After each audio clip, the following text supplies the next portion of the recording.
The human body was an invisible environment, and the contents of genes were what was the figure and what people, what reality was sculpting.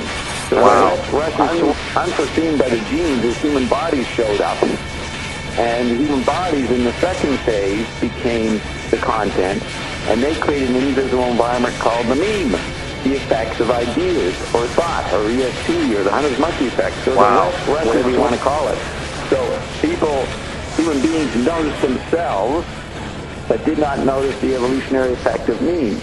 There's a great book from the 70s, Man's Presumptuous Brain, where the scientist says that human organisms chemically stopped evolving, millions of years ago.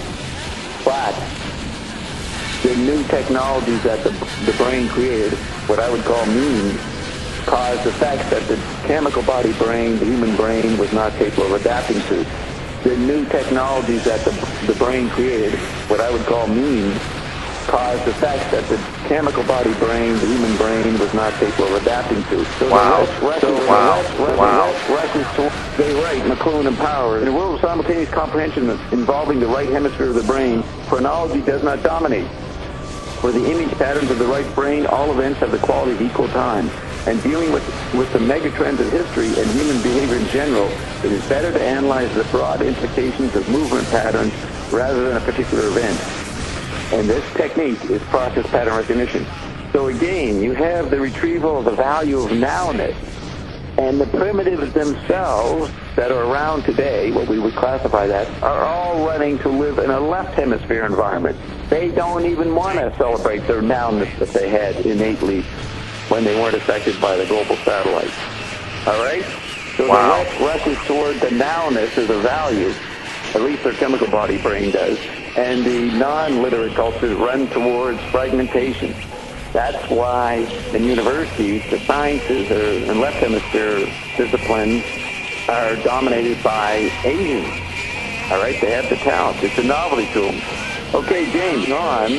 So what is the invisible environment when memes take on a life of their own and become the content? So when memes become the content, the invisible environment is the android meme. Notice Dawkins calls bodies, animals, lumbering robots. You get the robotic implied in there. The phrase android implies robotic, but it's more subtle software robotism.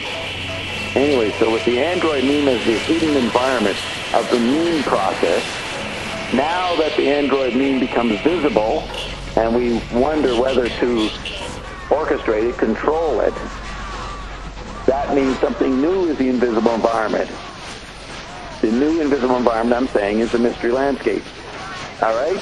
That's what we're talking about, and new scientists isn't. They're just noticing the previous hidden ground, the android meme, now seeing this figure, which means the new hidden ground, the constituent factor, is the mystery body.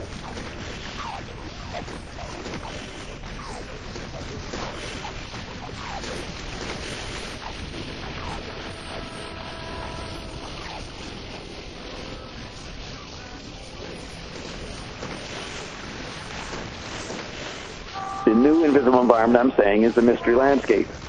All right?